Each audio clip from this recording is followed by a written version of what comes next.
Shri Krishna Parabrahmane Namaha.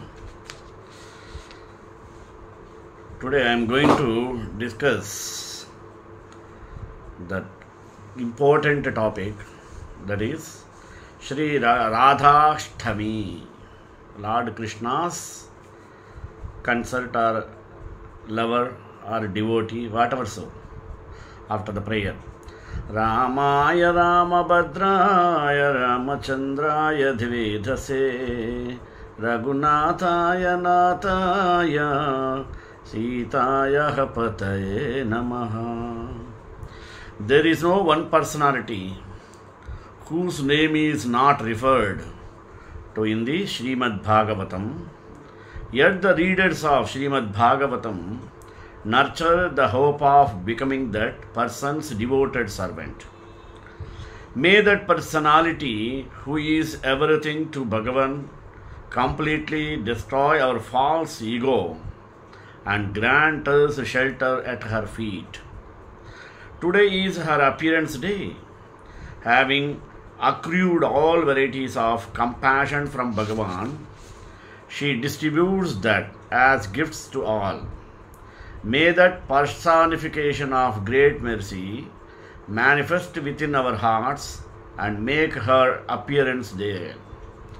May her appearance day be the concern of our adoration. Generally, we hear that the whole world is one whom Govinda himself considers as his Sarvasva. He is all in all. Without taking shelter of that personality, we will not be able to comprehend what Sarvasva actually means. The word Swa means one's own, and Swa also means treasure. Swa means Govinda's own, and also one who is Govinda's own. One who is Govinda's treasure. She is a complete wealth of Govinda, the wealth of the Govinda. She is Govinda's Sarvasvastu. When we make her our worshipable object, then we will understand the actual meaning of worship. All the Shastras loudly proclaim that those things in relation to Bhagavan are the objects of worship. Apart from him, no one else can be worthy of the word Aradhya. At present, we are bound by ignorance and we have forsaken our search, cheating ourselves out of attaining prema. At the time when anarthas arise, we mistake him for something else. Our ultimate goal is artha, the opposite of which is anartha.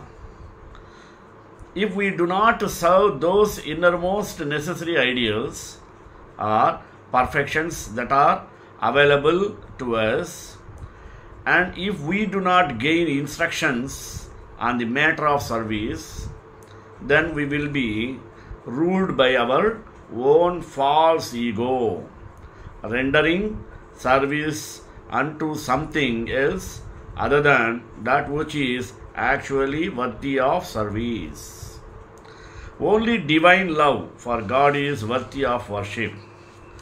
Understanding this point clearly, we live with the fervent hope that we will eventually be counted amongst her retinue.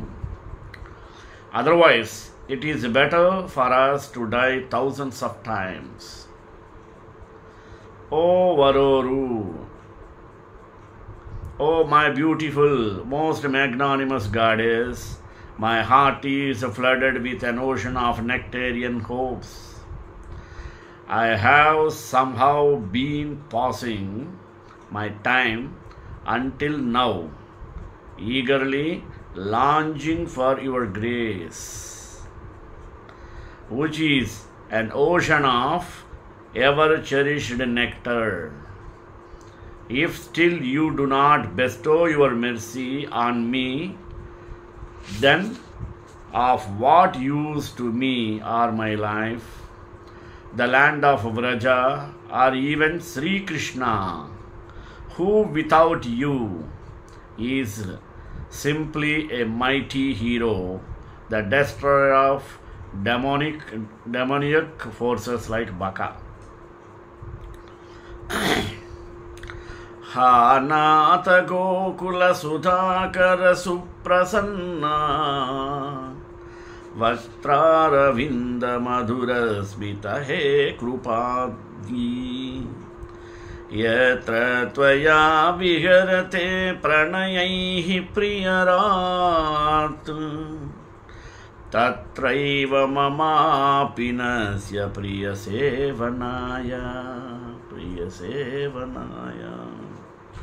O Lord, O ambrosial moon of Gokula, O Lord, whose beautiful face is like a lotus flower, O sweetly similar smiling one, O you who are soft and compassionate, so I may render service unto you. Please take me to where your beloved sports in loving pastimes with you. This is the devotee's only desirable hope. When will that ocean of nectarian hope bear fruit? I believe it is imperative that I maintain my life because of that hope. But because of our eagerness does not increase, that hope is not completely attained. That hope is not fruitful. If that hope is not fulfilled today, if today Govinda Sarvasva does not manifest in our hearts, then we have been deceived. You will not be able to find anyone more unfortunate than us in the history of the world. If we are cheated out of serving that personality whose mercy awards us everything we need, including residence in the Lord's holy Dharma and all things connected to Him, and if we cannot understand her, identify or discover her within the 18,000 verses of Srimad Bhagavatam, then our study of Srimad Bhagavatam has been pointless, meaningless. Being intimately acquainted with her identity, Sri Gaurasundara has spoken to us on the topic of Unnatojvala Rasa, explaining the various ways of serving the Lord and the process of pure service. It is only because he spoke to us about Ujjvala Rasa that we may understand the topic as well as the opposite, the meager splendor of material rasa. When we can understand through the instructions of Mahajanas that she is Bhagavan's Sarvasva, we must proceed to serve her, knowing that the prosperity of worship only exists in her. From this day onward, her appearance day, if we engage in her service, then we shall become qualified to reach the pinnacle of the highest type of auspiciousness.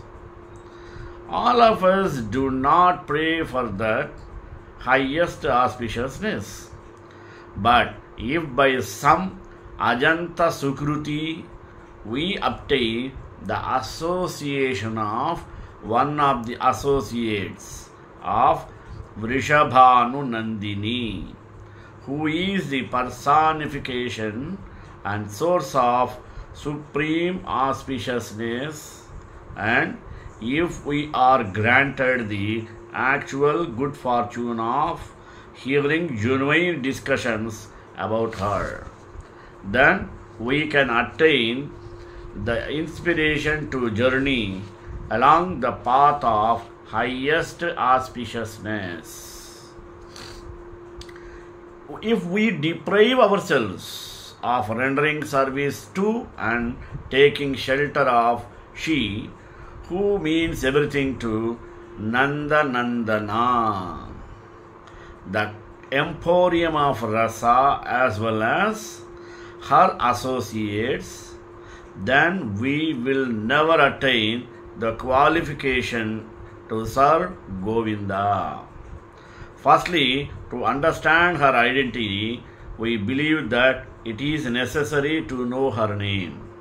But while studying the Bhagavata, we cannot find any occurrence of her name.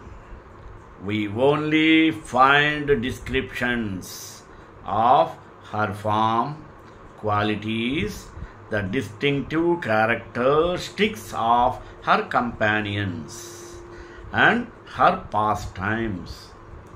In Bhagavatam, we find everything about Govinda's all in all, with the expectation of her name. But we discover this in the verses of Srimad Bhagavatam. Jnanam me paramam guhyam yad vijnana samanvitam sarahasyam tadangam cha grihana gaditam maya. To be merciful upon you, I will teach you the most esoteric knowledge of me, including the realization of my nature, and encourage the inconceivable mystery of loving devotion or prema bhakti and its constituent part, the form of devotional practice of sadhana bhakti. Now, hear my message attentively and accept what I imparted to you. Kalena nashta pralaye vaniyam veda sannita mayadau brahmane prokta dharmo yasya madatmakaha. The message of the Vedas is eternal religion, non-different from me. When in the course of time those eternal teachings disappeared from you with the universal catalysm, I imparted them to Lord Brahma at the dawning of a new creation. The Lord explained all these topics to Brahma, the original person, but after some time, the people of this world forgot the Lord's words because the stream of their thoughts were subjected to the effects of old age and destruction. Impersonal, non-dual nature of the Lord, which is favorable to their mundane realizations, some of them consider it reasonable to merge into it. Without hearing from a proper source, their perceptions will be perverted due to their vehement hatred of service to the Lord.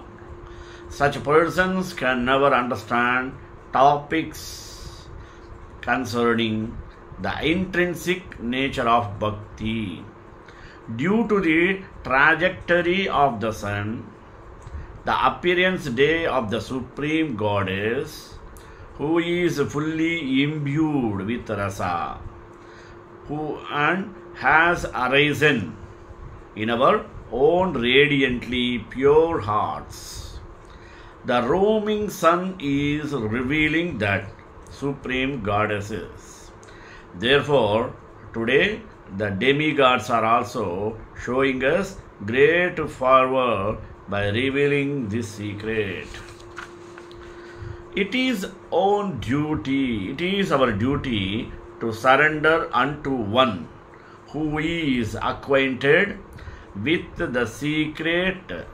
A poet by the name of Manohara Dasa has said, Radha pada pankaj bhakti ki asha, Das manohar karta piyasa. The hope of the devotees is that they may serve the lotus feet of Srimati Radharani. This is also Manohara Das' desire. The exclusive aspiration of the greatest devotees of the Lord is service to the lotus feet of Radha. Shri Radha pada dasyameva paramabhishtam hridadharayan karhishyam tadanugrahena paramadbhuta nuragotsavaha. When will I relish that most wonderful festival of attachment to the lotus feet of Sri Radha by holding that most supreme desire of serving the divine couple within my heart? In his Ashtapadis, Sri Jayadeva has said, Kamsarirapi samsara vasana bandha shrunkalam Radha madhaya hridaye Tatyajau Raja Sundari.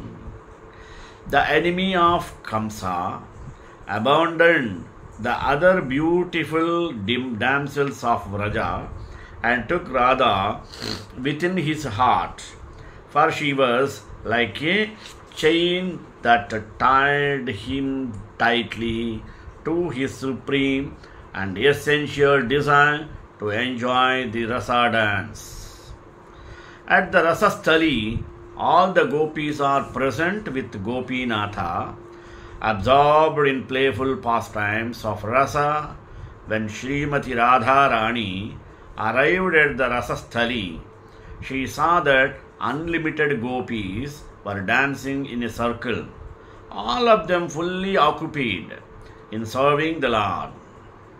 Feeling sorrow within her mind, the daughter of Vrishabhanu Maharaja thought, today my Krishna is in the hands of others.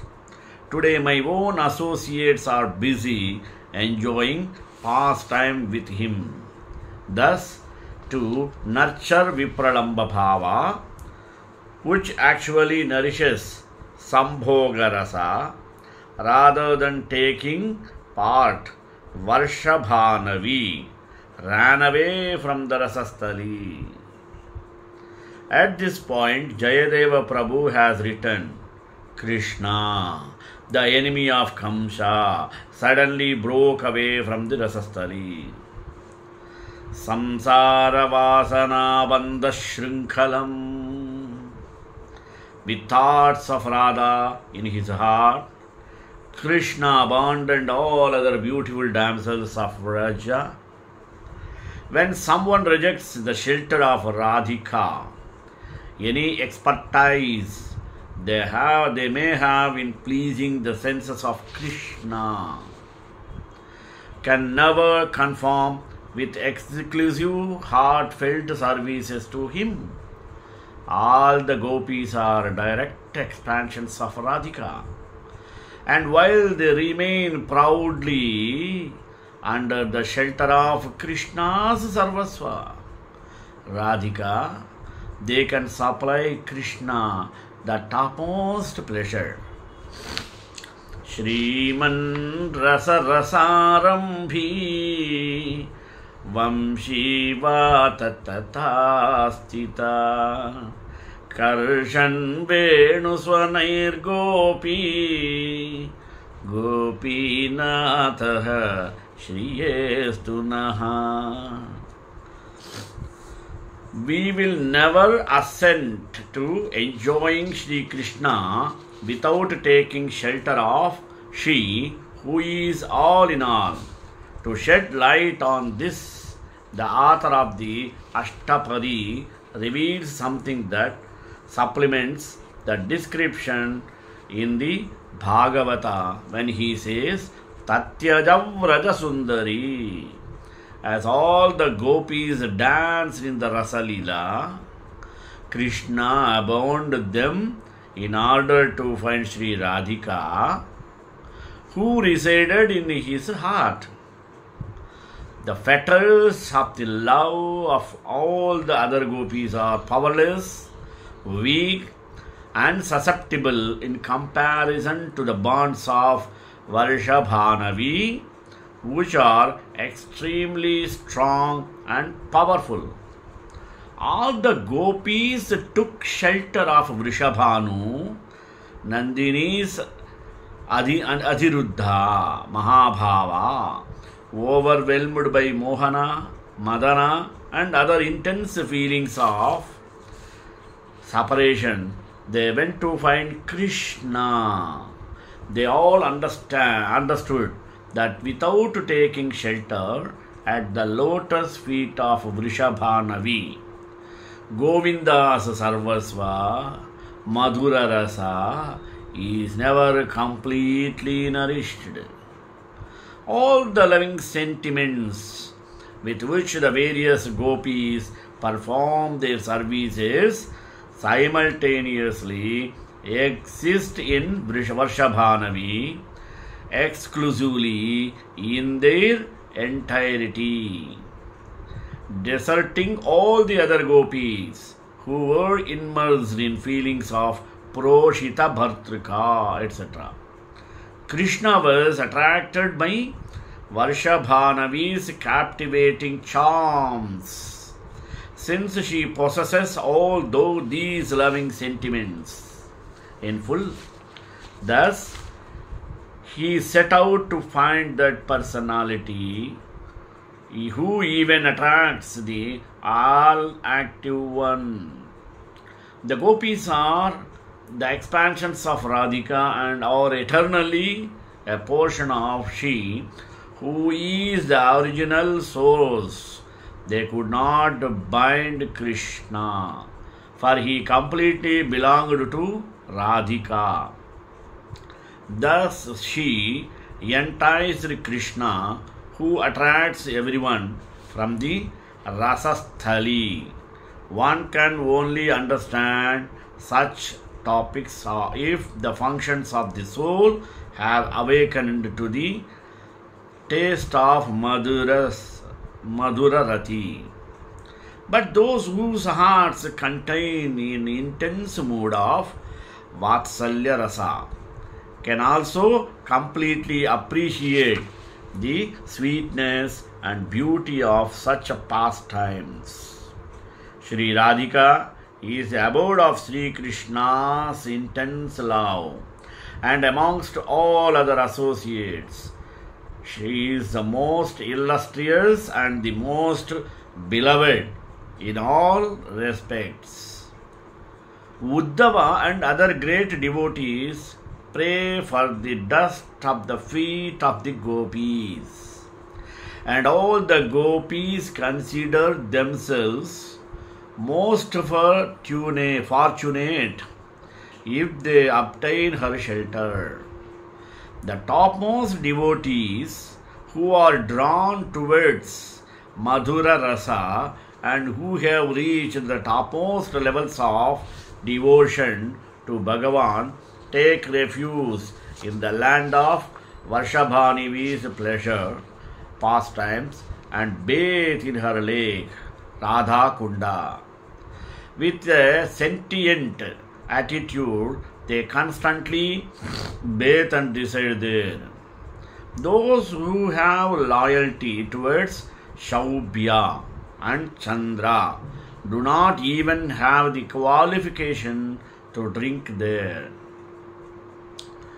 To constantly reside on the banks of that lake and to bathe there with a mindful attitude is not achieved by any common fortunate person.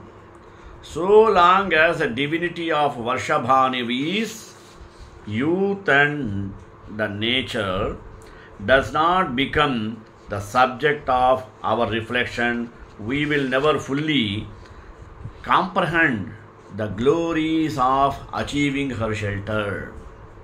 In order to perform bhajana, it is essential for the students of the Bhagavata to know her name. Bhajana begins with Nama. One cannot begin bhajana starting with Leela. To declare that Purushottama alone exists is to present only half of his true identity. Those words that do not express the other half only mislead us. When we are cheated of the conception of a supreme divine couple, we will also reject the idea of the non-difference between Shaktimana and Shakti. Then whatever small understanding we may already have of Purushottama also degrades and results in the theory of an impotent God. The conception of Radha Govinda is the most complete. Discussions on Anugatya Dharma towards Purushottama, who exists alone, can only terminate in Vatsalya, Sakhya and Dasya Rasa. The topic of Unnata Ujjvala Rasa is not discussed. Direct words such as Radha Natha, Radha Ramana, etc. describe his totality and completeness. Words such as Brahmana or Paramatma can never establish this. All those who traverse through the kingdom of sadhana bhakti and then the realm of bhava bhakti in search of prema bhakti must realize that the topmost pinnacle of prema bhakti is only found in the divine love of Varshabhanavi and nowhere else. Without her shelter, the jiva achieves very little eligibility.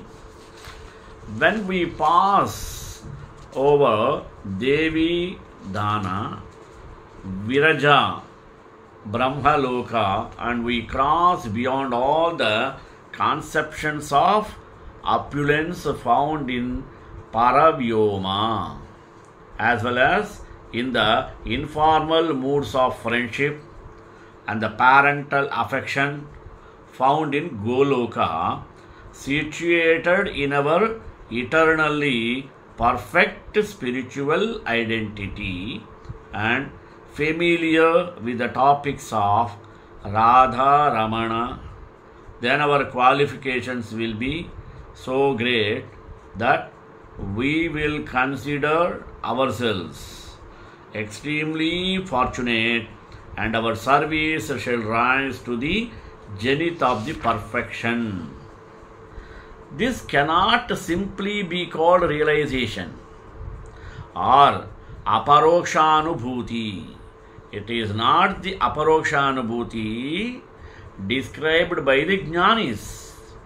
This thing is an extraordinary affair called Mohana and Madana.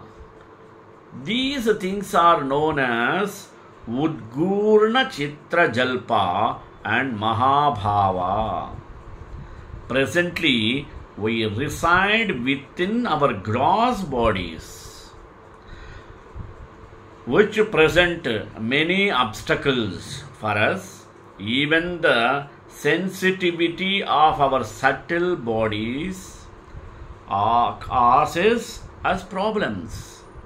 Thus, taking the dust from the feet of the best of Rupanugas, Srila Dasa Goswami Prabhu, upon our heads, we earnestly pray. श्रेयकांताय कल्याणनिधे निधेन्द्राम Shri वेंकटनिवासाय श्रीनिवासाय Mangalam Mangla शास्त्रपरे मदाचार्य पुरोगमैः सर्वैश्च पूर्वैराचार्य सत्कृतायास्तु Mangalam.